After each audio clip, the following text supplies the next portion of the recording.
am so thankful that you're here. I am fully prepared to look like an idiot today. Oh, well, here's the good news. The good news is you will look like an idiot, but we all looked like idiots, including me. I look probably like a bigger idiot than you're going to look like. Oh my gosh. It's very good to understand when you understand. It's like people like you, flat earthers. You're so dumb. They're the ones that are dumb. Yeah, you'll see. And you sound like you've got an open mind. You're willing to learn. I have an open mind. I'm willing to learn, and I am brave. So right. Just for the record, in your booking, I ask a question. Do you think the Earth is flat, round, or something else? And you put round. I did. So okay. I did, and I did put round, but that's because I'm being honest with you. I'm honestly answering the question.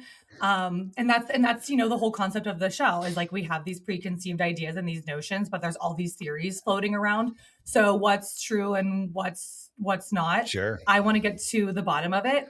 So I will just do a quick little intro and then we can kind of get cruising. But I am super excited and I appreciate your time. I'm going to move you to a different screen so I don't. Okay. Okay. All right. We obviously are already recording, everybody, but here is the intro to the show. Welcome back to Uncommon Sense, where we explore big ideas and controversial topics. Today, we have a really big one for you guys, and I'm super excited about it because everybody's heard of it. Flat Earth. I love this one for a bunch of big reasons. I am kind of at this place in life, and I don't know about you, where these older theories, where you easily dismiss them when you were younger, you heard about a long time ago. I feel like they're kind of coming back, and now I'm like, well, maybe. So here to discuss Flat Earth with me, he is the absolute perfect for this one. He is the most recognizable voice on this topic. We have Dave Weiss. He is better known as Flat Earth Dave. He is the brave man who is going by the name Flat Earth Dave. He is a longtime advocate for the Flat Earth theory and host of the Flat Earth podcast. He has spent years encouraging people to question what they think they know about the shape of our planet and the nature of our universe. So obviously I have some questions. Hi, Dave. Welcome. Hey, thanks, Megan. It's we all have questions, and that's most globe believers don't think they have any questions. No. So let me start with an apology. I do realize that there is a globe right over my shoulder. And as I was preparing for this at 5:30 this morning, like, how am I not going to look so silly talking to Dave today? I was like, oh my gosh, that globe is there. But like, I couldn't rearrange the whole set. And I think that my audience would realize that I was like trying to be a poser and take the globe down. So I'm sorry, it's there, Dave. It's just there. No, that's okay. That's all right. What is that circle I'm seeing on the globe there? There's a circle below the equator. The circle below. Oh, it's right there. This right here. Is that an info bracket? Yeah, it says population, capitals, elevation, and stuff like that. So yeah, that's information, data. All right. No problem.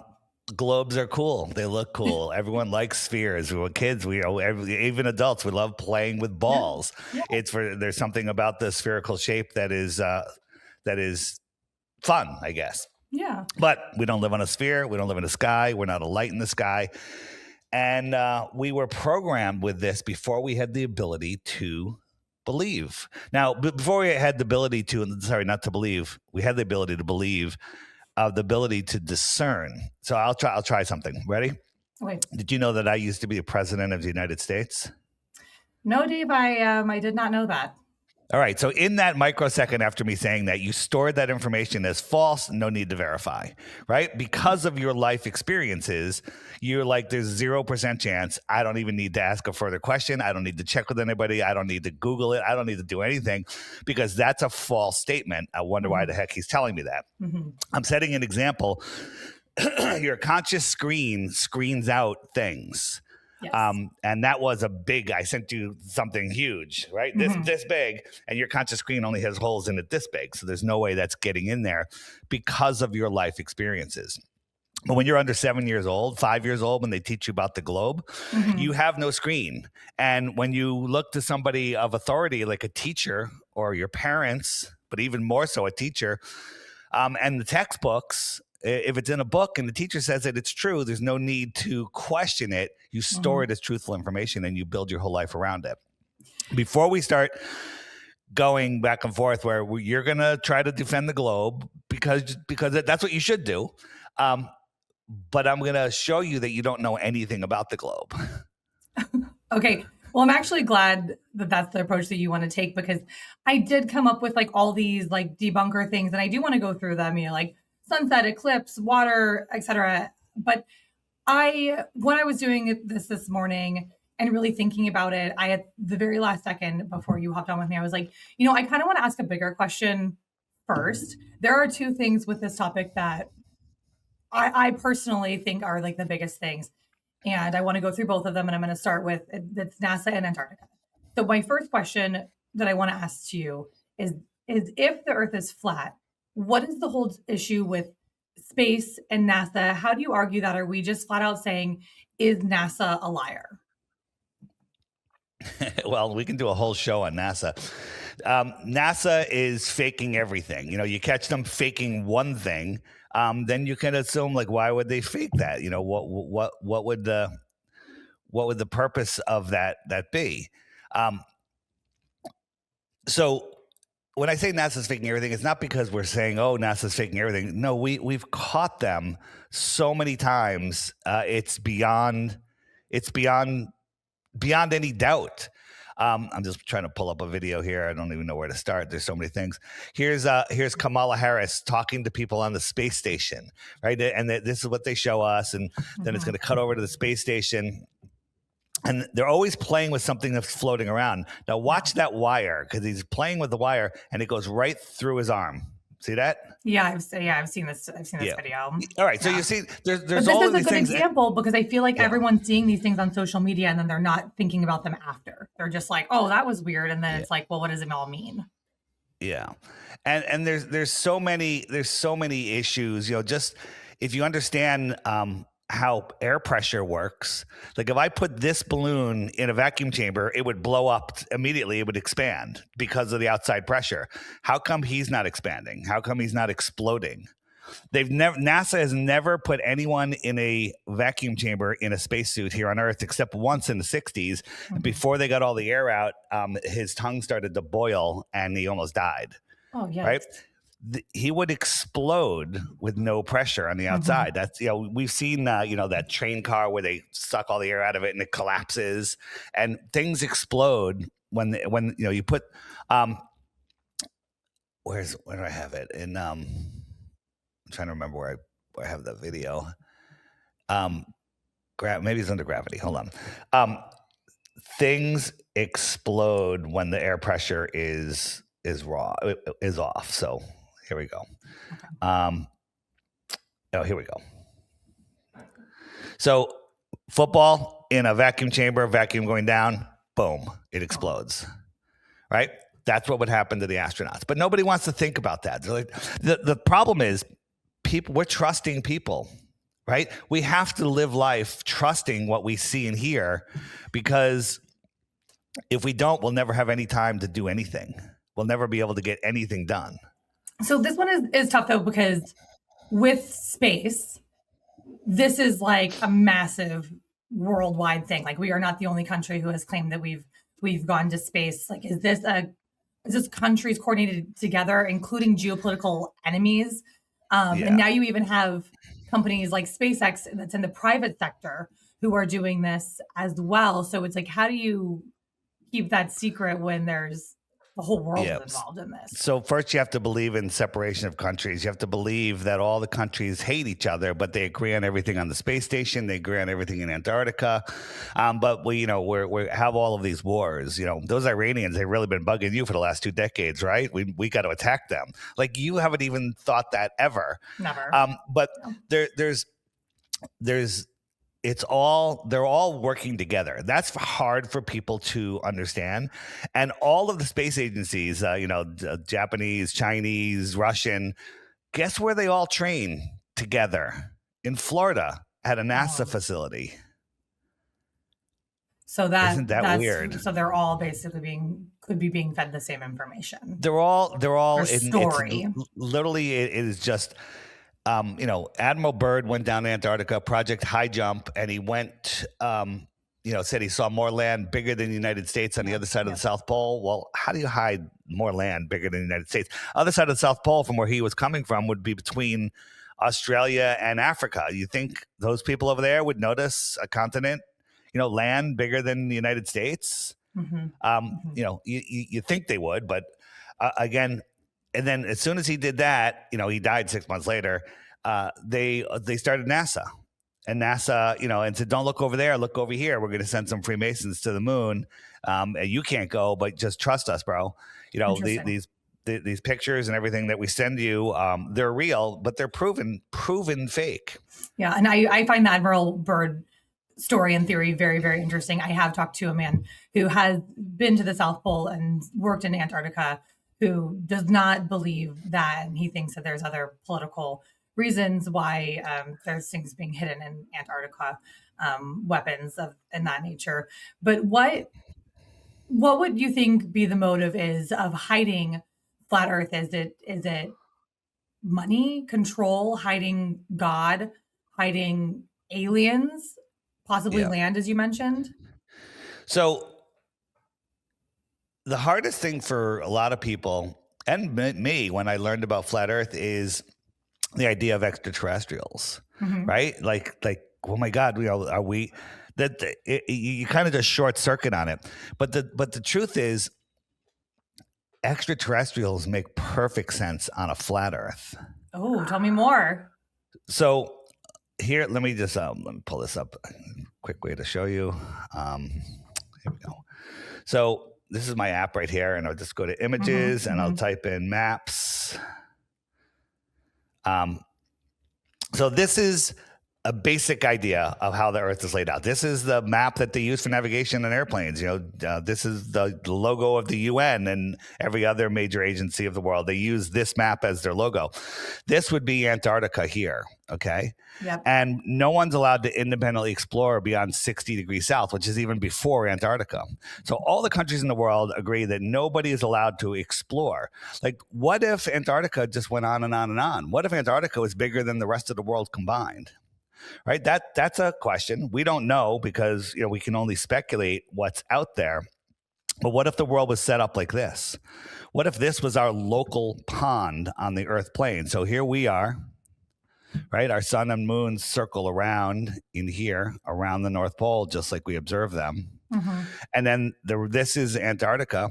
And then out here in this ocean is extra territory, more Possibly land. what Admiral Byrd saw. Possibly, but if somebody lived out here on the extra territory, you might consider them an extraterrestrial from the outer space, just a few thousand miles away, able to take a day trip to come in here and abduct somebody and then go back home in time to have dinner with their kids. Look what I found. Right? So if you think about it, aliens, disclosure, all of that is already here on flat Earth. It makes sense. It's actually possible. Space, believing in space, that aliens are coming from other star systems is ridiculous. The closest star to this is according to heliocentric nonsense. The closest star is 4.5 light years away. Well, that's a small number. 4.5 light years. How many miles is that? It's 25 trillion miles. Hey, that doesn't sound that big, cosmically speaking. 25 trillion miles. If you and I got into a spaceship, got into a spaceship and it could go a mile per second, 1 mile every second. Okay, that's pretty fast. No one's ever gone that fast. And we went for 1 trillion seconds. We've gone 1 trillion miles. Agreed? 1 trillion seconds at a mile per second equals 1 trillion miles. Very easy, right? So do you know how long 1 trillion seconds is? Absolutely not. You want to take a guess? 4 If you years. can guess it with 4 years, very, very close.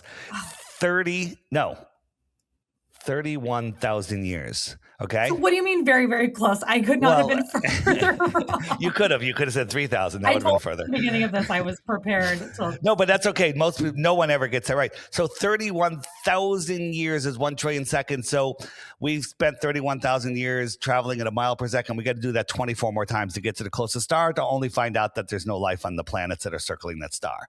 Stupid. It's ridiculous. But you know what?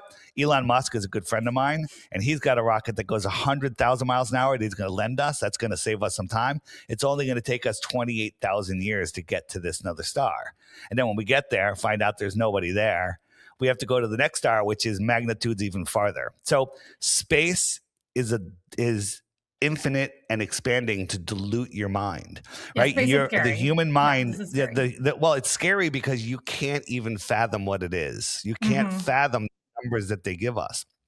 Michio Kaku, you know who he is? Michio Kaku, the physicist, or whatever you call him. His stuff come up in he says that cosmology is off by a factor of 10 to the 120th power. That means 10 with 120 zeros, right? Okay. So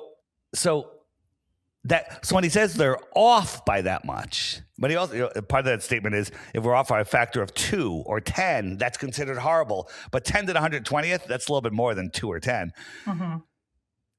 Ready? Your brain's going to melt. Ready? I mean, you're so close to melting it. So just keep going. Yeah, so the final, I just want to make this point. 10 to the 120. So imagine that cosmology can make 1 million mistakes every second. 1 million mistakes every second. I'm just giving them the benefit of the doubt. Let's say they can make that many mistakes every second. They say the universe is 13.5 billion years old. So if you made 1 million mistakes every second for 13.5 billion years, you still have to multiply that number by 10 to the 97th power to get to 120. Okay. These numbers don't even exist, but they tell you them to melt your brain. They tell you them so you go, I'm not smart enough. I don't have a degree. I'm going to look away. Yeah. And so let me tell you something. Teachers are good people. They're like order followers, right? Yeah, they're following the curriculum. Yeah. If you memorize and regurgitate what's exactly put in the Rockefeller books, you can become a teacher and teach the new generation. That's it. If you question it, you will not get your degree. So when I was thinking about Antarctica, the way that you describe it as, surrounding the flat Earth, my thought was, well, if this is true, is this a reason why the government is so concerned with global warming? Because if those ice caps melt, we'll be exposed to another land. What do you think about that? You know what? I used to consider that as one of the reasons, but I don't even know if the ice goes all the way around. I think it could be way different.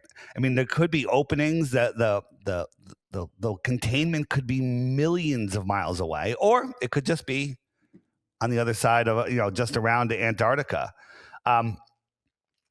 So let me just pull that up again. So this is a map that was found in a Buddhist temple, published in a 10,000-year-old map, 10 centuries old. Not 10,000. And it was published in Hawaiian magazine. Look at all of these other lands out here. So maybe the barrier is out here. Maybe it's farther out.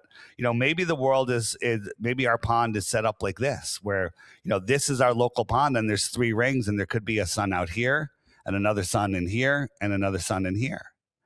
And there's lots of stories, the Bostock Saga talks about the sun being born in the north. The north is the very center of our world. And then it moves outwards, and then a new sun is born in the center. It is fascinating to speculate, but again, we don't need to speculate what's beyond Antarctica to prove that the earth is flat, right? Okay. This is a map. I love this map. You can just, people are like, what the hell is that? What if we live here and this is our local pond, and these are other ponds across the plane? I know, and I did see this on your website. I mean, it's a lot. Like, Dave, this is like, when I looked at that, I was like, that is hard to believe. Like, just full transparency. That is seems it hard to believe. So I'm open-minded, But No, it's no, like, I don't want you to believe, and I just want to open your mind to yeah, possibilities. In reality, that is less hard to believe than the universe is expanding into nothing. Right? The heliocentric model, we have a big bang, and the universe is expanding at like 1 billion miles a minute or something stupid like that, um, into nothing. So, what is space expanding into? yeah, I mean, the word infinity, I've said this many a times, it really scares me. Like Yeah. this space scares me. Like that infinite forever makes no And sense that's to where they me. want you. We're in a, this is, do you know what loosh energy is? No, I do not. So there's a lot of people that believe and a lot of evidence. And if you really look at it, I think it's pretty much proven at this point that the evil entities of this world, the real people, and I'll say that with quotation marks, that are running this world, Mhm, um, mhm. are pretty much demonic, and Yeah. they survive off of our fear energy, our loosh energy. Whenever when you're afraid, feeling lack, scared, um, you know, you're emitting this loose energy, and that's what they consume.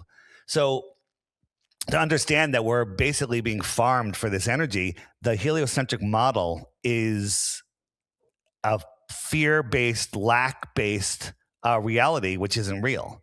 But if you buy into it, you have to play by their ball field rules. If you believe you live on a ball, you now have to abide by their ball field rules. When the truth is, we live in God's world, and there's only natural law that we have to pay attention to, unless you contract and agree with the people that are, trying to control you.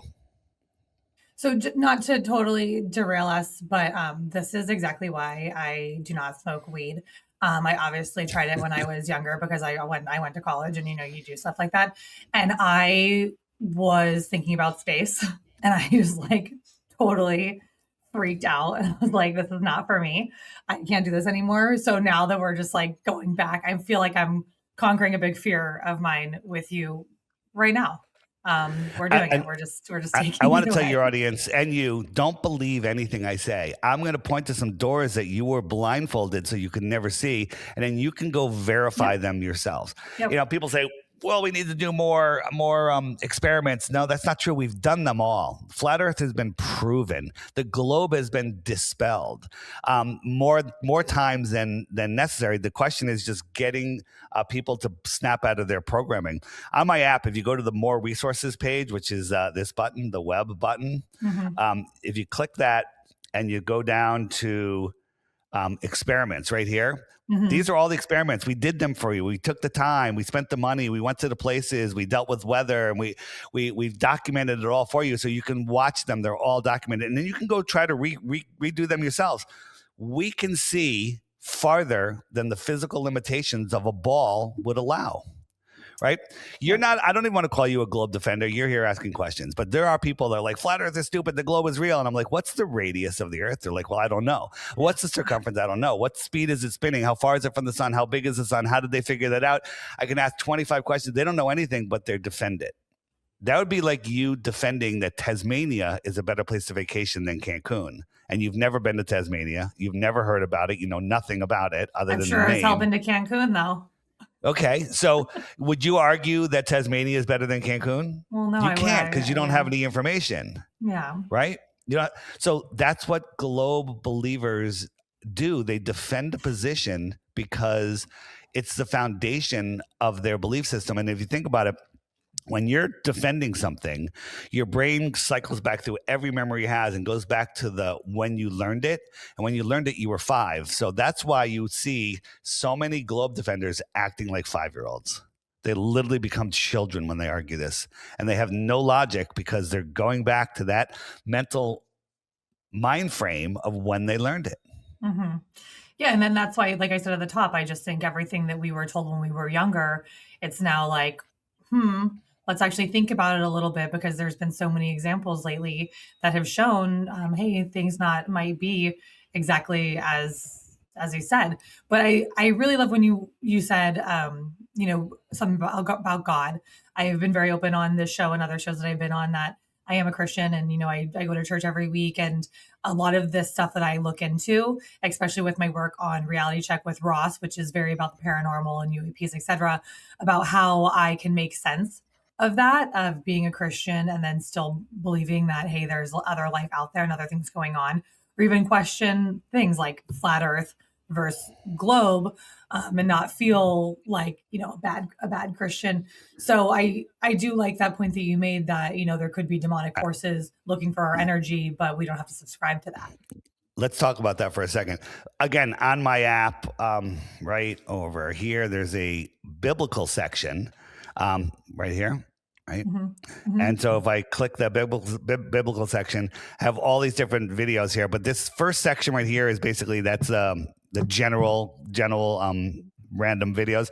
There's a video in there called Dear Pastor. There's also a video called 200 proofs. 200 biblical proofs. Watch that. And I tell people, if you believe in the Bible, you need to watch those videos. But if you don't believe in the Bible, you need to watch those videos, because I wasn't I was basically an atheist, as back before 2014, 2013, because I never really thought about it properly. And certain things happened to me in my life that steered me away from religion by design. And so, but here's the thing. They're afraid of people like me and other flat earthers, because in the flat earth community, there are no atheists. Everybody knows there's a creator. Here's the thing. When I found out the earth was flat, it's not the shape, it's the design. It's the fact that it's provably intelligently designed. If you're first day on earth, you're walking through the jungle, there's nobody around, and you come across a 100-story skyscraper modern building. There's a builder.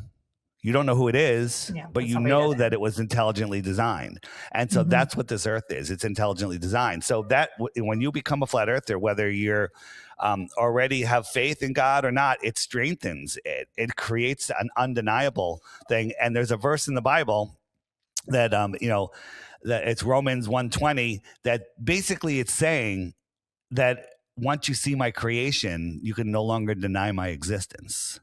And that's a fact. So people that know there's a God, understand their position in this world, are nearly impossible, if not impossible, to control. And they don't want that. Do you mind if I ask what the events were in your life that kind of steered you away to make you an atheist at a time?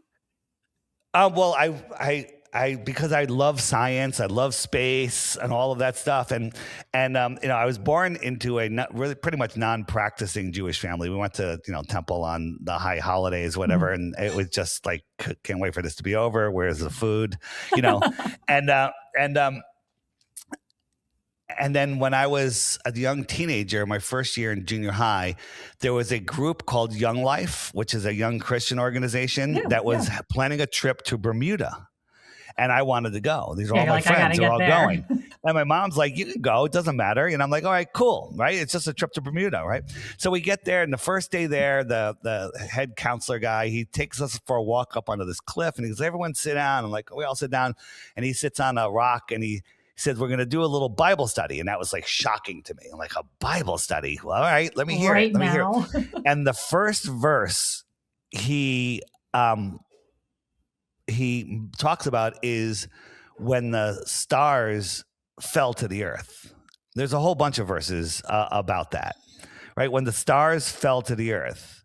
Where is it? I think I thought I had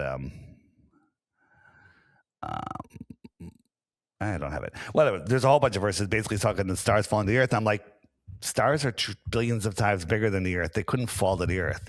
That's like saying, a yoga ball is falling on a grain of sand, right? It doesn't make any sense. It would eat the earth. And right there, I rejected the Bible and all religions for the next 45 years because of that specific thing that happened to me. And that was and so that's why they want to discredit the Bible, all religious books, and and then I have a huge problem with organized religion. I mean, the truth is we have a direct connection to God. We don't need a middleman. Organized religion is there to control the people and become the middleman. Yeah, I can understand that. I can absolutely understand that. Yep. I personally felt that way in my life as well. But with myself and organized religion, I feel like it helps keep me connected. it's that reminder of like, hey, here's when we're doing it.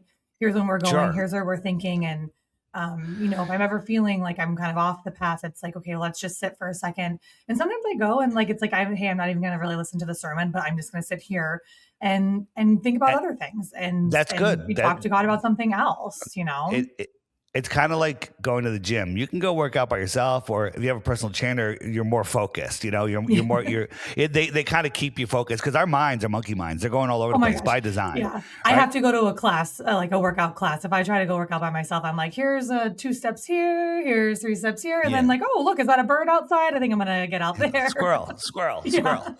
Yeah. So again, I think that our spiritual connection is our own personal business. And that's kind of what I find my job. I feel that my calling, whether I made it up in my mind or God is calling me to do this, you can believe what you want to believe, but my calling is to bring people to the point where they know there's a creator. And then that's where I draw the line. I don't tell them how to have their relationship with their creator or anything. I just make the creator undeniable.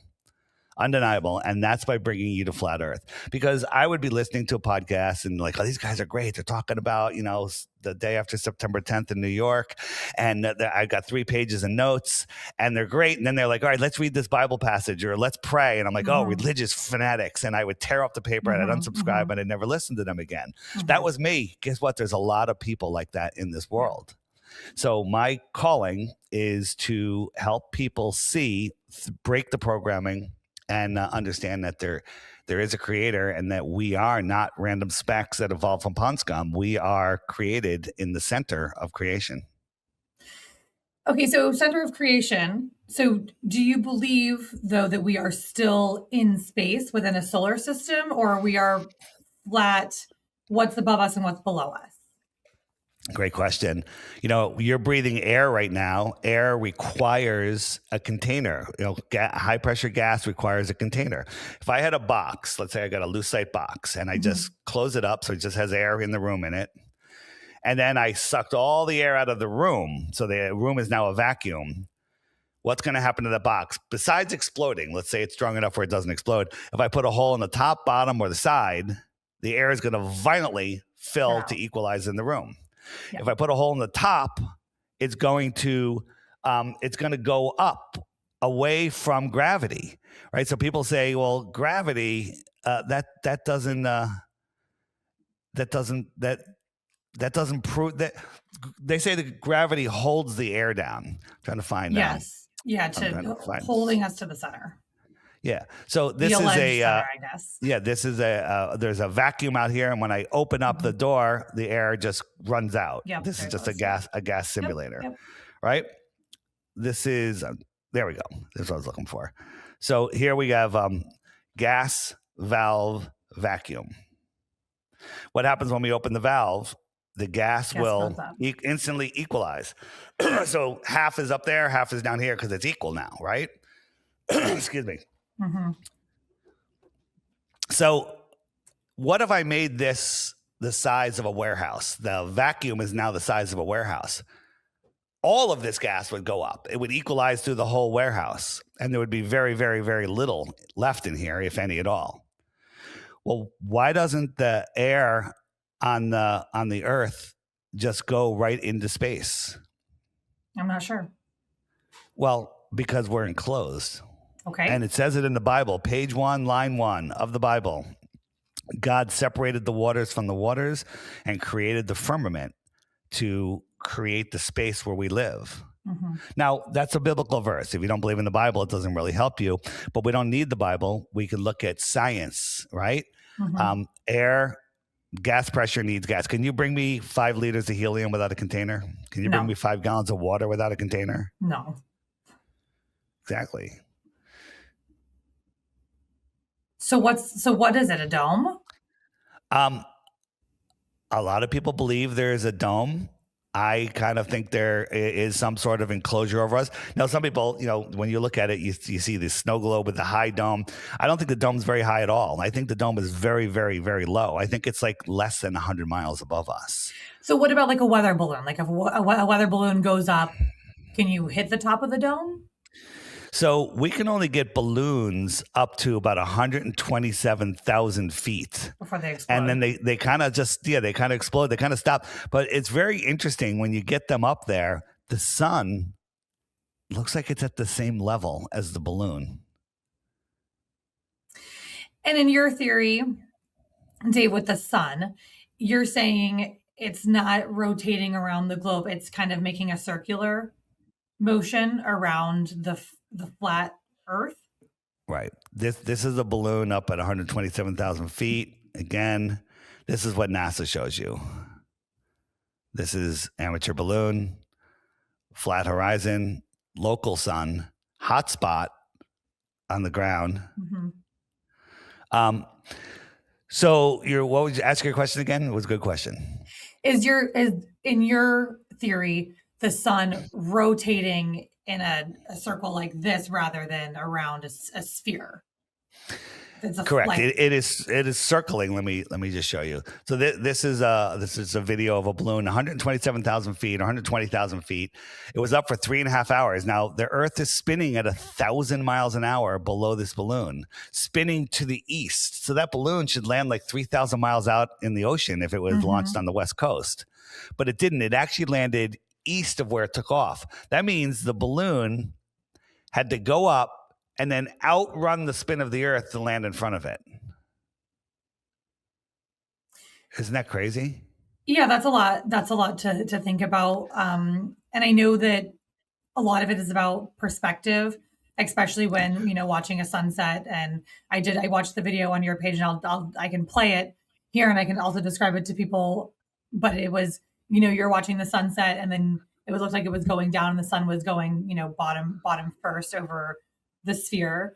But then, you were zooming in and showing, no, it's just perspective. You can still see the whole sun, but where does the sun go? Going? Where's it going? Yeah. So let's go first with the motions of the sun, and then I'll show you what some sunsets look like and help you understand how the sun sets, because it's easy to understand that something will go behind the curve of a ball. A 5-year-old can understand that. Yeah. But to understand angular resolution limits of your eyes, to understand atmospheric density, to understand light obfuscation or attenuation.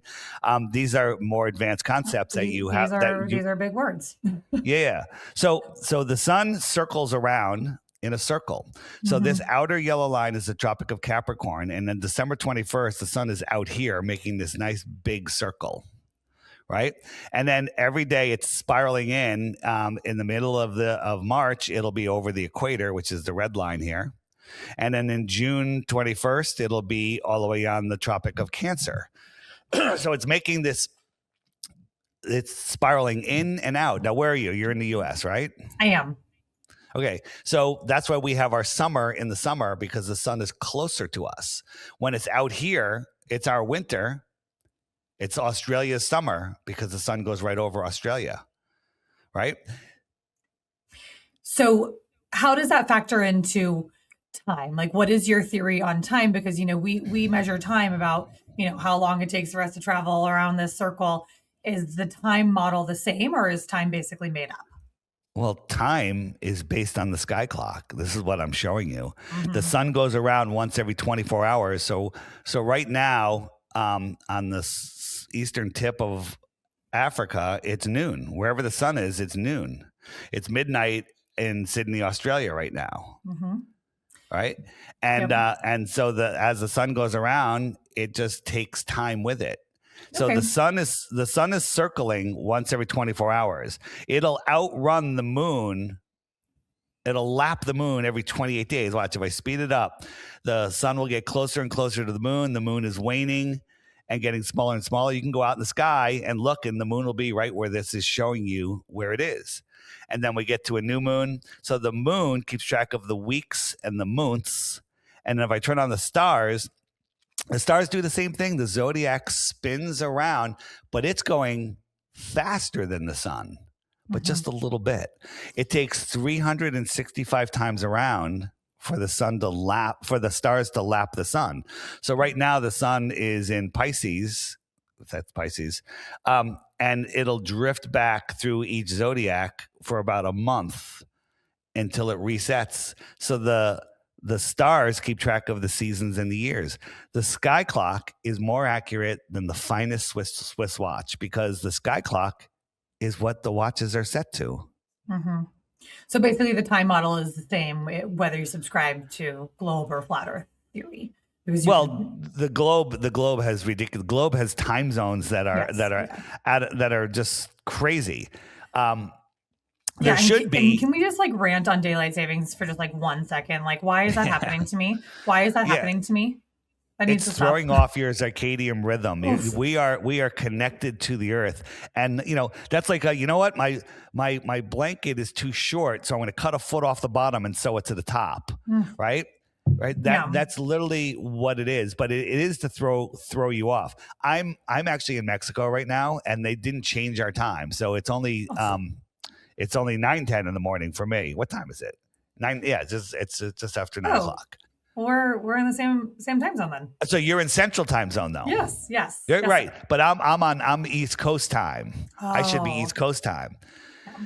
Well, if you said to me, Meagan, if you announce right here that you believe that the Earth is flat, we will get rid of daylight saving time, I would be like, Dave, take all my money. I am in with you. I'm ready to go. Well, daylight saving time literally throws off your rhythm. They want our rhythm thrown off. They want us living in fear. They want us believing in lack.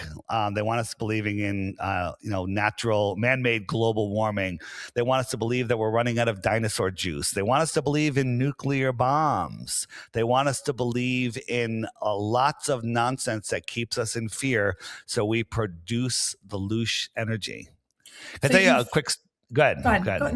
No, you've just then you said the word they a lot, and it's easy to just say, if I'm going to ask you who is they, it's easy to say, well, the government.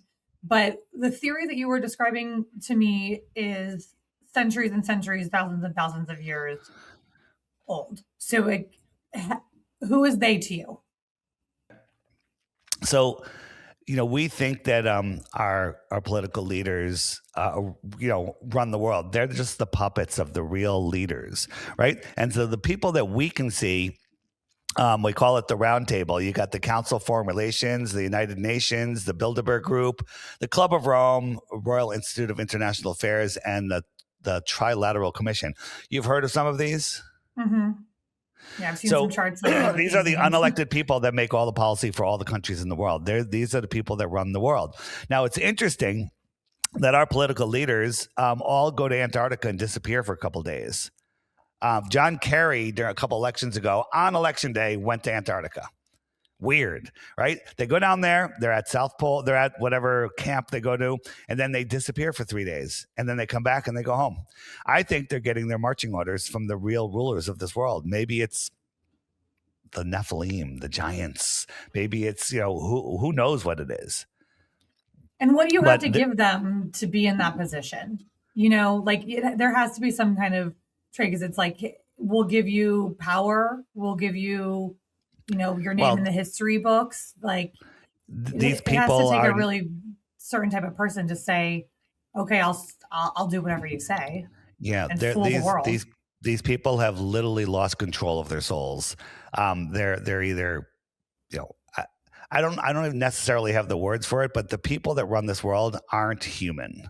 They don't have the same souls that we have. They don't have the ability to manifest things like we have. They use us for their, they're not creative.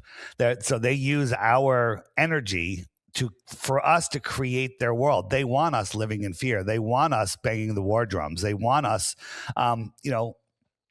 creating the world that they want. They do it for, power, money and power, to rule over us. They look at us as just, farm animals, essentially. And this has been, in your theory, this has been going on long enough to where flat Earth has been hidden. Here's the question. That's a great question. How long has this been going on? And the question is, how long has this round of civilization been here? Do you have any idea? No, but I have some guesses, because I see some things, ancient things around the world, and I'm just like, that doesn't really make sense to me. Yeah. So on my app, if you go to the dragon button or the griffin button, Oh, it's yes. the old world page. All sorts of stuff. My favorite is my lunch break right here. Okay. Check out those videos, and here's a warning though: if you start watching these videos, when you go outside in your own hometown, you're gonna look around and go, "How did I miss that? How did I not see that?" Right? Because that's how well we are programmed into believing history. I hated history class because my soul knew it was all bullshit, all of it, every single Wow. thing, every single thing. It's all lies. This section on the app will blow you away. This guy right here, I'm the Improbable Dreamer. He's on TikTok and Instagram. Follow him. He's absolutely amazing. You'll learn that geology is just hardened biology. What? What? Right? And if you really want to blow yourself away, the lost history of flat Earth right here. All right. Okay. Now, let me tell you about that. That video came out years ago, and people sent it to me, and I'm like, it's over 5 hours long. I'm not watching this, right? And so more people sent it to me, and one night it was 11 p.m. I'm cleaning up my office. I'm like, let me just throw this thing on. Too many people have sent it to me. 10 minutes later, I wasn't cleaning anymore. Next thing I know, it's 4 a.m., and I'm like, what the hell just happened to me? I went to work that day, came home. I watched the entire thing again. I watched a 5-hour video twice in one day. Wow. Okay. But they've shortened our attention span with TikTok and shorts and stuff. People don't have the ability, and I'm a victim. I'm a victim. But when you find something that you really, truly love, you start loving the longer features about it. The problem is, excuse my voice here. The problem is that if you think something's stupid, you're not going to take the time to look. And that's where they want us. You Google top 10 reasons Earth is flat. You get top 10 reasons the Earth is not flat. Correct. So wait, what's going on there? So what I tell people is don't believe anything I say. Go to my website, flatearthdave.com. Scroll down to where it says crash course. There's a list of videos there that Google is hiding from you. You can't get through 5 of them without being a flat Anytime earther. you Google something, anything you Google something that doesn't subscribe to the narrative, Google gives you basically the disinformation campaign. Correct. Against it. But again, that is what you're saying is truly why I started this show, is because those short clips, you watch them and you look at them and you think maybe there's something here, but then you just move on. And I'm having a hard time moving on. Like I am. You can't move on. That's once you go flat, you never globe back. Right? I am just saving video after video after video. And so I can't move on. I just want more information. I'm going to point something out that you're going to see in your comments. So because I've done, may I say, a great job of getting the word out to so many people. I've been on so many different shows. You're the man. Well, listen, I don't want to be the man. I want everyone to be the man and the woman and everyone to do this, because when everybody wakes up to flat Earth, everything in the world changes. Everything changes. Everything. So what will happen is I have dedicated paid trolls. Now, what do I mean by trolls? Are they paid agents or are they possessed by demons? I couldn't tell you. Probably some of both, right? And they will come into the comments and they will leave hundreds of comments. They will comment on everyone's comments, and they will say, Dave's a grifter. His app uses globe math. He's stealing your data. He knows he's lying. It's all for the money. It's just, they'll never offer a globe proof. But click on their channel. Empty. Yeah, they're bought. Completely empty. Yeah, probably bought. Well, they're there. They're there. Like I just did an interview on dropping bombs with Brad Lee. Came out a couple weeks ago, and the trolls are still in there. There's these guys in there 24/7 responding to everyone's comments, because that's what they need to do. And let me tell you something. It is effective for some people. Like you read comments and you're like, oh, well, you know what? I don't like this. And you got to go away. It does stop people. So they are effective somewhat, but then on the other hand, they're also people like, well, that's stupid, that's dumb, and it actually makes more flat earthers. So, but you'll notice that all of the positive comments go to those channels. Those are real people. You can tell that they're real people. I won't lie to you, Dave. The trolls, they get to me. I see a Yeah. negative comment and I am just like, oh, I have to reevaluate everything. What's going on? So But here's I guess a way I'm to get just by that. sensitive, which is ridiculous. I wasn't sensitive when I was younger. That's how they get us. We are sensitive, caring, loving people. So here's the thing: when you see a negative comment, just stop reading when you realize it's just a hateful comment with no glow proof. Check the channel. If it's empty, you're like, oh, this is just a paid agent, bot, troll, whatever, and just ban the person. Just click on their name. Click on that. You can click on the three dots on the right and say ban. And that way they'll never comment on your channel again. And you just clean them up that way. Now they're pretty much endless, but the main ones you can just get rid of because they'll be there commenting and commenting and commenting. Sure. But their channels are empty. So when you see that it's an empty channel, don't take it to heart. Just like, oh, this is an evil spirit, if you will. Okay. I do not like evil spirits. That's for sure. One thing that we have not touched on yet that you brought up was the moon. And I have some questions about the moon because when I think common sense when I look at the moon and I see the shadow of the earth, it is a sphere. Like an eclipse, a hangnail, whatever you call it. I do not know what the moon shapes are called anymore. How do we navigate that? So the moon looks like a sphere. Have you ever touched the moon? No, no. And I go back and forth every day on if man has either. All right. So do you know how far the moon is or how big it is? No, I'm assuming it's very far and not made of cheese. You could assume. So how far away are these moon-like objects?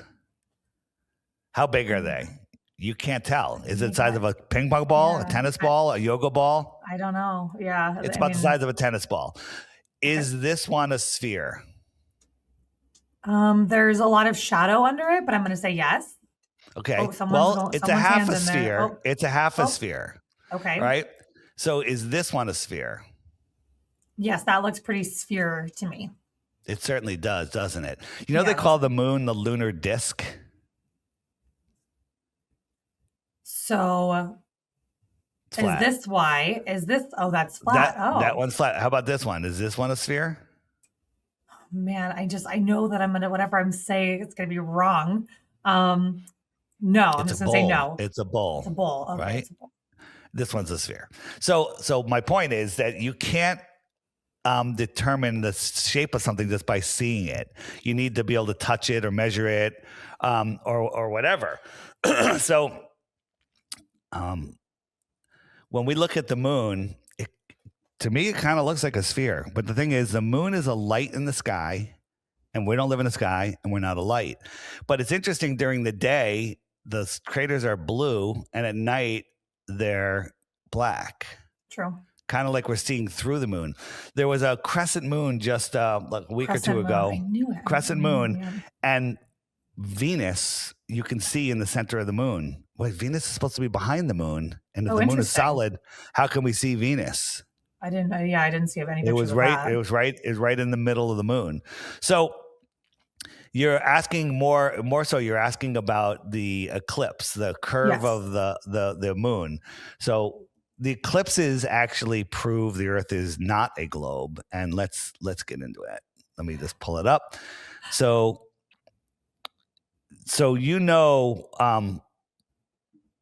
what causes a lunar eclipse? It's when the Earth goes in between the sun and the moon, right? Yes. Mm-hmm. So the eclipse hasn't started yet.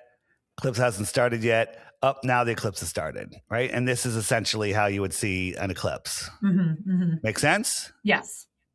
So there's a eclipse that happens quite often, different places in the world. You can see it, called a selenilian eclipse. Hard to say, but that's what the scientists actually call it, the impossible eclipse, right? Okay. So again, an observer can see the sun above his right shoulder, or left, whatever, and the moon above the horizon on his other shoulder.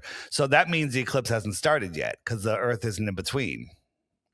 But when the eclipse started, it came in from the top. How is that possible? It's called the impossible eclipse. I see. I literally just played right into your hand, Dave. But that's what scientists call it. They call it the impossible eclipse because it's geometrically impossible. And then they just write it off. And then they're like, but it happened, so therefore, we just can't explain it. This is what we saw. This is what we should see. Mm-hmm. This is what we saw. Viewer, here's the ground. The moon is up here. What is this? Something else is eclipsing it. The other thing is, Bill Nye, the lying guy with the bow tie, tells us, excuse me. You mean my entire childhood? How dare you? Yeah, he told us everything. Right? He says the only thing that can cast a consistent curved shadow on the moon is another sphere. Because if we were flat, it would be a line, it would be eclipsing like this, right? Mm-hmm. A 2-year-old can understand that. You with me? I hope I'm smarter than a 2-year-old. I hope. All right. So but I'm with you. Here's a little experiment that we did. But the thing is, what they told you is a lie.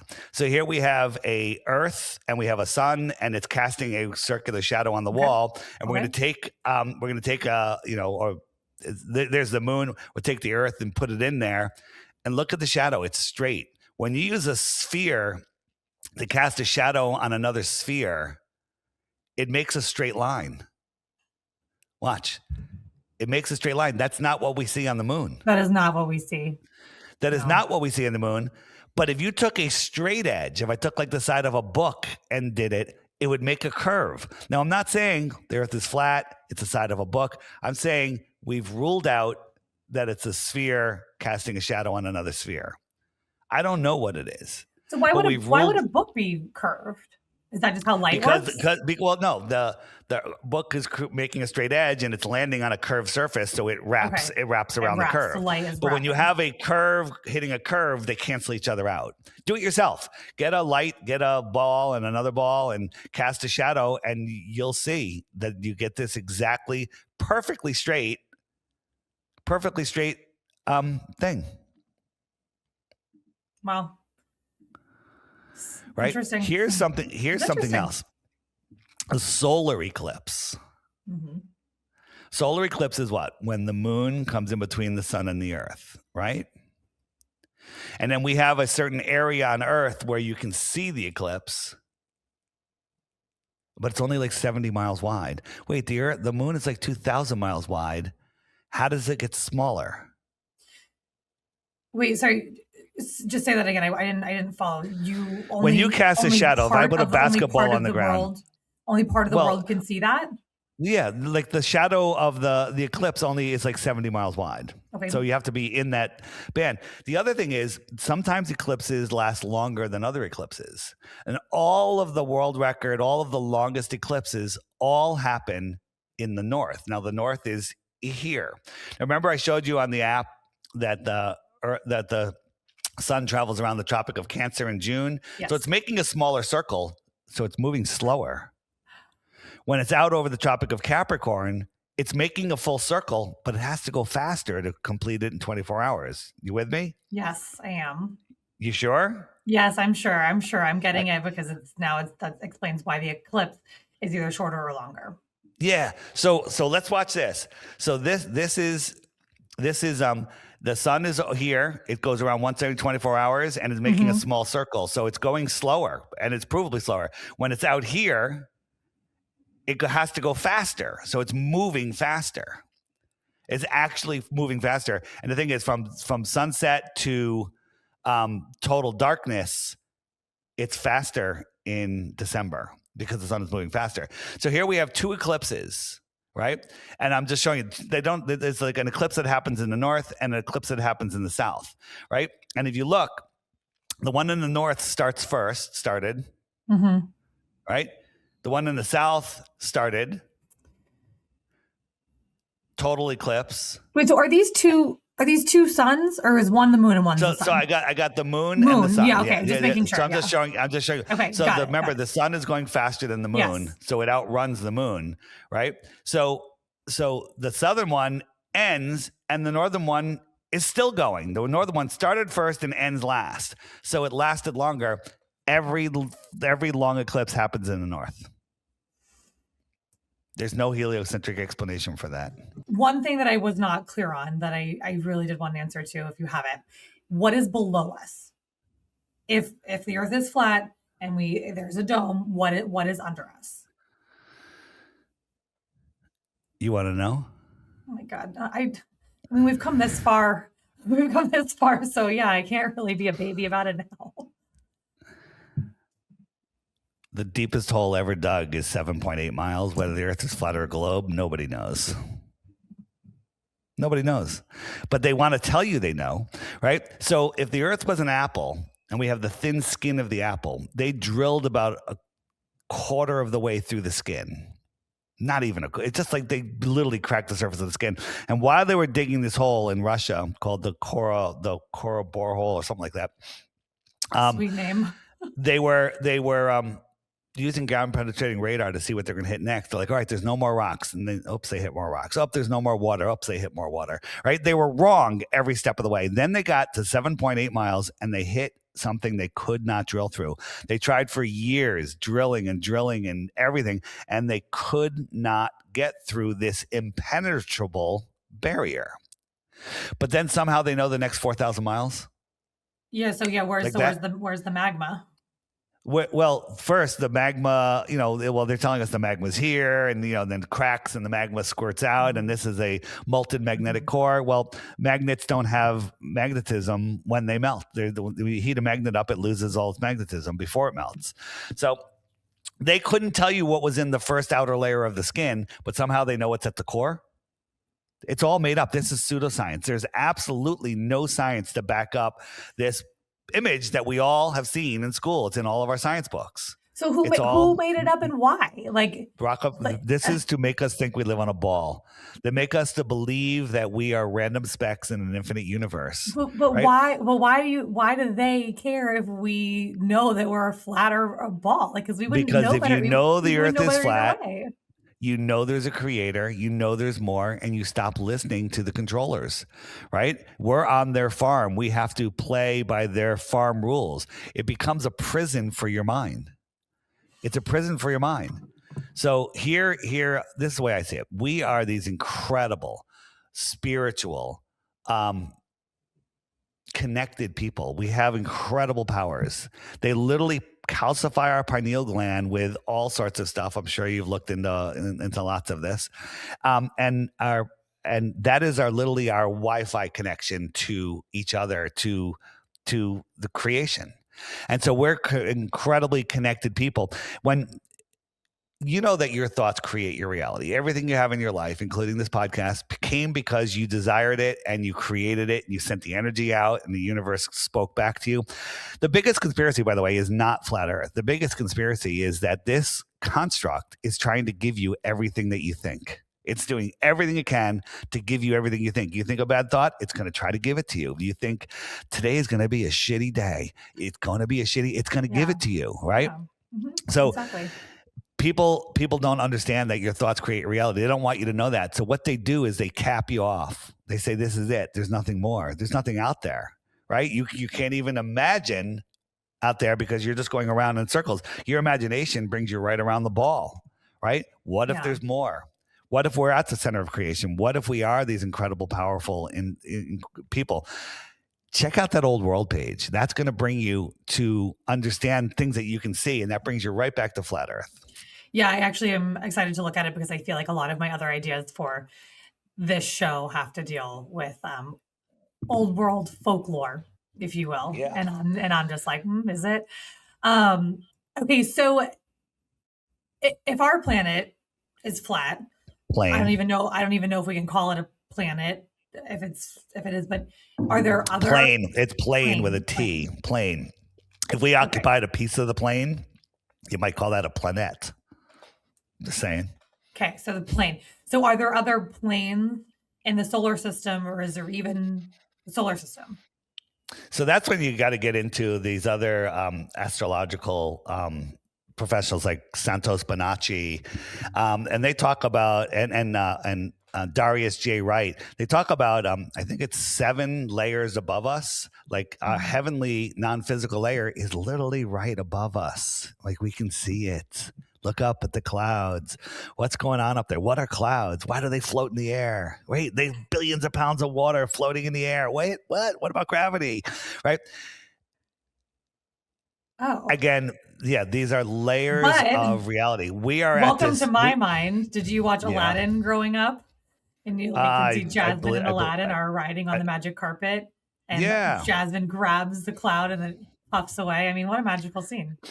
Yeah, so there's a lot of truth in the movies and lies in the news. This is how I see where we live. So we have these different layers above us. These are the wandering stars and luminaries, all named after gods. They circle around on these magnetic fields. We live on this plane of inertia. This is where the physical reality is. And I don't believe that we can leave here physically. I believe that, our consciousness is eternal. I think that we are eternal souls having a physical experience here.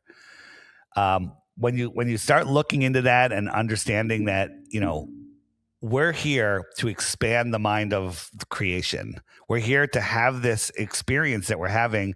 And our trick here isn't to learn new things. It's to remember, right? It's to remember because we know everything. But we came here with, and this is also my opinion, but many people's opinions. We came here with voluntarily having amnesia, for lack of a better word, right? If you were a billionaire, a multi-billionaire, and you went into an all-immersive AI game where you had to struggle for survival, would it be fun if you knew you were a billionaire or if you didn't? Probably more fun if you didn't, because I would assume if I was the billionaire, you'd be like, none of this really matters. Pay my way right out. Yeah. Because you're a billionaire, you're like, nothing really matters. But if you want to get all immersive into it and have these emotions, we are here. This is what Darius J. Wright says. Do you know who Darius is? I don't. You definitely want to know who he is. If you go to my interviews, if you go on the app or on my website, it says interviews. And you click interviews right up here, right there. And we scroll down a little bit. Here, this guy right here, Darius J. Wright. He talks about we are here to experience that which we are not, right? Because on the other side, where our souls reside, everything happens instantaneously. Everything you think becomes reality. You think about a mango, boom, there's a mango in your hand, right? Everything is instantaneous. There is no time. One of the ways he explained time is we live time linearly. Like if you had a deck of cards and you just kept flipping cards over, you go from ace to jack to queen to 3 to 5, right? But on the other side, you put that deck together and you can see through the whole deck. Everything's happening instantaneously. So we come here to experience linear time and that which we are not. And it's really fun. It's like going to an amusement park. We're in an amusement park where if you understood the game, you would have no fear. I've lost all fear, all of it. I'm not afraid of anything. All the stuff on the news, it's literally a comedy show. I don't watch the news, but if you did, it's just funny. And anytime anyone mentions nuclear war, the chance of nuclear war is scary, right? What if you knew that nuclear bombs weren't real? What if you knew it? I wish I did, because I got to tell you, Dave, I have a lot of fear. You name fear. it, I'm scared. Fear is an acronym for false evidence appearing real. Oh, wow. So on my website, there is on the bottom, scroll down, flatearthdave.com. There's a nuclear bombs banner, and there's a bunch of, there's like 3 podcasts there, audio only. So pop it on while you're exercising, walking, driving, whatever, and listen. And then you'll have all the background and you'll fully understand that nukes aren't real. But I'm going to show you one video right now. Okay. That's going to prove, that's not the video. It's going to prove that nukes are not real. So here we have some island out here. Now I want you to notice these clouds here. Notice these clouds. Nuclear bomb's going to go off. Okay. Now nuclear bomb, what's it going to do to these clouds? Well, shouldn't they like fizzle or like disintegrate? They'd be obliterated, right? So as this thing, like heat, as this thing passes, look, They're still exactly there. I'll show them side by side.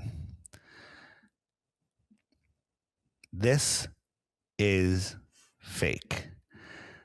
Look, before and after. Impossible. The clouds change a little bit because it took time, because they're morphing, but the nuclear bomb should have obliterated everything. Yeah. Well, if clouds are water, then yes. You were trained in school. You're way younger than me, but in school we were taught to duck and cover. You were taught to duck and cover underneath our desks in case of nuclear bomb. So that's just literally traumatizing us, extruding loose energy and keeping us in a way of fear and needing our government to control us. Govern to control meant the mind, right? I encourage people learn about nuclear bombs. That way, anytime you turn on the news, which don't turn on the news, it causes cancer. But if you're watching the news, anytime they mention nuclear bomb, you can know that it's fake and laugh. And I see a clown nose and a clown wig on them when they say it. So again, are they all in on it? They might believe it. They might know. I don't know. It depends on who's news anchors it. are really just do what they're told. I think some of them are AI at this point. Yeah, I've worked in the news for decades, and that's my background as a news producer. So I understand that it's more of like a, hey, here's the story put out on the wire. That's what you cover. So I understand. But to me, from this conversation, my mind is kind of going to, is it really about flat earth theory or more of just waking up to other possibilities? The foundation of the lies is the globe lie, because if you're spinning out of control and you're insignificant and at best God's diluted in an expanding infinite universe, you become less powerful. You give away your power. We are incredibly, truly powerful beings. People are like, well, what difference is knowing all this going to make? I still have to go to work on Monday. That's what they want you to think. That's what they want you to think. One person awake is more powerful than everyone asleep, right? So when you become awake and aware of these deceptions, you literally unplug from the Matrix. The Matrix is pretty much a documentary showing us what's going on with our souls, right? You know the movie Idiocracy? Have you watched that movie? I have not. Have you heard of it? Well, no. Basically, one night, if you wanted to be totally disconnected and laugh, but you might cry, it was a comedy movie when it was made, but now it's pretty much a documentary. Yeah.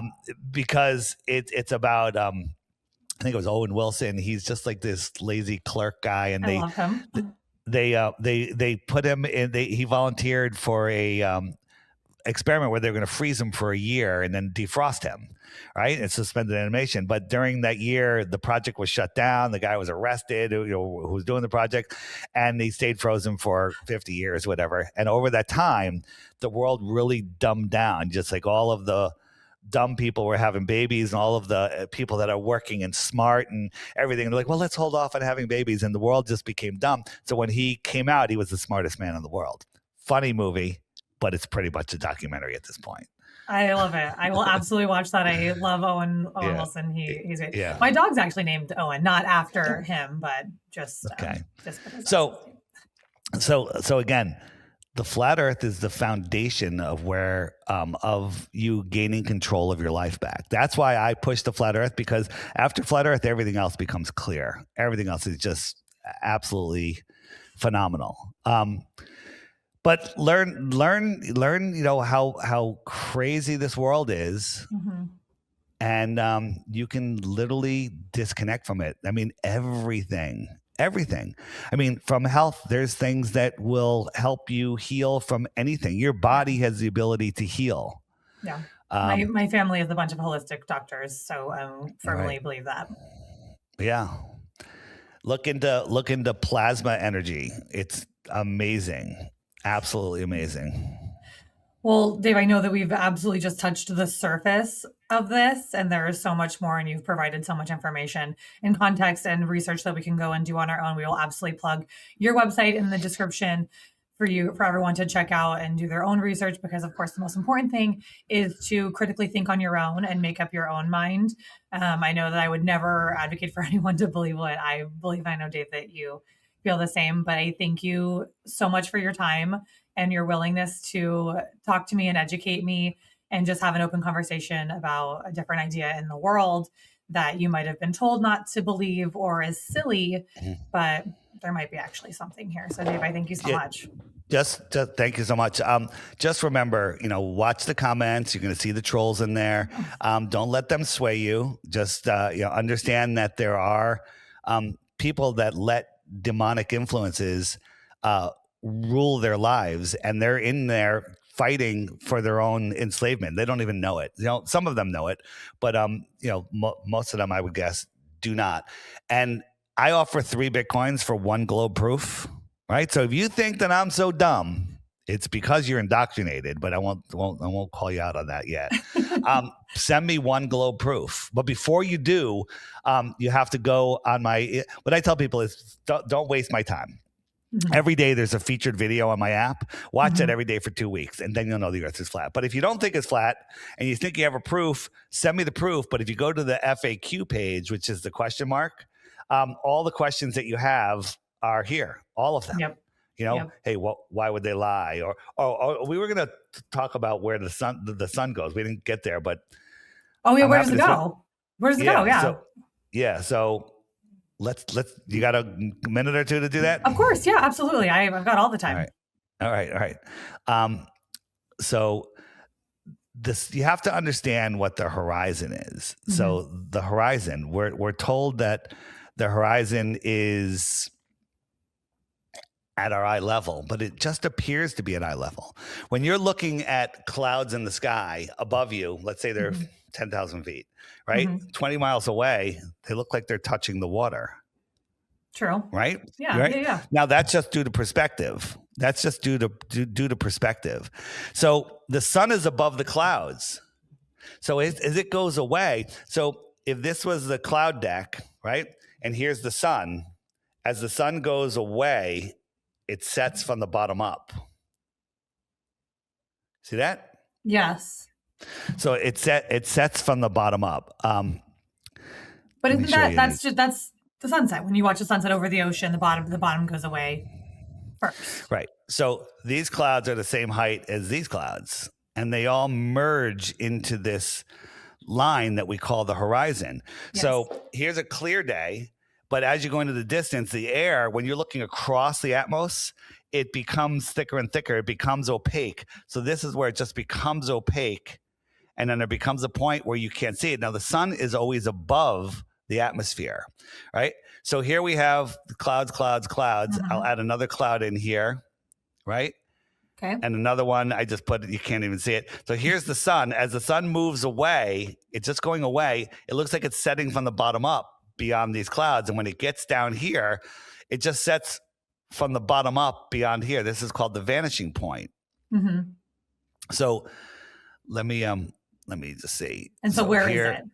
Yeah. So it's just farther away. It's beyond these clouds. It's beyond your view, basically. It's beyond your view. And it takes its light. Just as the sun goes away, it's going to go beyond these clouds. Well, if I push these clouds another 20 miles into the distance, it's going to just be a line. And you're going to be programmed to think that that's Earth curve, but it's not. So here we have an actual sunset. And here's just a coin on a table. The camera's slightly below the table because this horizon is thousands of feet above your eye level. But it looks like it's at your eye level. Mm-hmm. And as the sun just goes away, it disappears beyond the vanishing point. Do you see? Same as the coin. Exactly. And light doesn't travel forever. Light doesn't travel forever.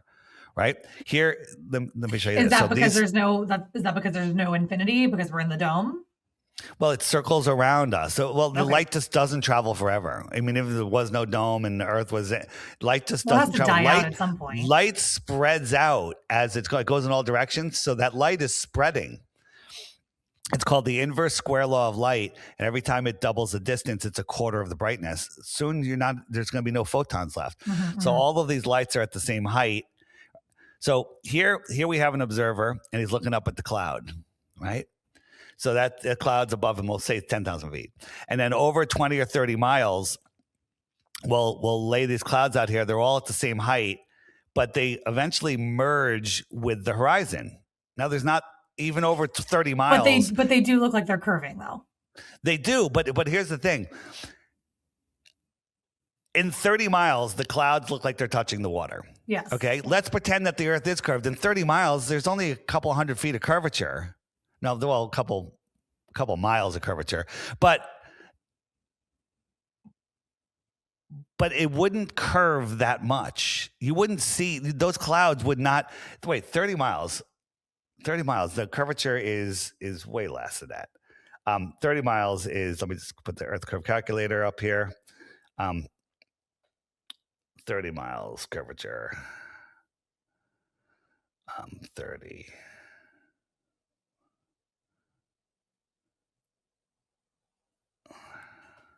But it's almost similar to the idea that if you're on Earth, you're not. I'm not feeling it rotate. Like I'm not feeling it spin. Yeah, there's 360 feet. It's about 360 feet of curvature. So that's not going to make the cloud look like it's touching. That just proves that it is perspective. So just follow this logic. Okay. This guy is going to look at that cloud. To him, if you drew a string from his eyes to that cloud, it would look like it's going parallel over the water to the cloud. That's how he would see it, correct? Correct. Because straight line. That's how he would see it. But if somebody was standing underneath this cloud, he wouldn't be able to see them. No, he would be able to see the line going from the cloud down to his eyes. He would see that. You with me? Oh, so you moved the same person under the cloud. I got. So I'm looking at the cloud. I'm this guy. I'm looking at the cloud that's over on the horizon. I got my level line, but you're underneath this cloud 30 miles away, and you can see the string. You see the string going from 10,000 feet down to my eyes. Which one is reality? I don't know. Well, they're both how we see the world, right? Yeah. So, but the reality is that it is sloping downwards. I experience it level. Now, if I extend this line past this cloud, remember, from my point of view, that line is going parallel across. You see it like this. So when the sun moves away, from my point of view, the sun will get eclipsed by this cloud deck, this atmospheric deck, and it'll just basically be blocked because all of this is blocking my view of the sun over here. I can't see it. But the way I experience it is different. The way I experience it is I see this line like this. So when the sun moves, it basically is just moving beyond that cloud, and I'm told that that's Earth curve. Okay. I mean, it's a good point. In the app, there's so much more I could just excuse me. Oh, this is my flat Earth kitchen. This line is level. It's this line right here, right? And this is the sun just going away. What's it going behind? It's going behind the atmospheric deck of opacity right there. And you experience that as it's going below the curve of the Earth. It's just going away and taking its light with it. And then it'll do it all again tomorrow. It just circles around, correct? So on the app, on the frequently asked questions page, where does the sun go? Right here. Oh, it's on and there. There's tons of video, tons and tons of videos. My favorite section, why the lie? Yeah, mind blown. I agree. That's probably the biggest question I'm asking in every single one of these topics. But thank you for keeping us. All right, Megan. Thanks so much, and reminding me that we forgot about where the sun goes. But Dave, thank you so much for all of your time. I have a lot to think about, and I hope our audience does as well. All right, Megan. Thanks so much.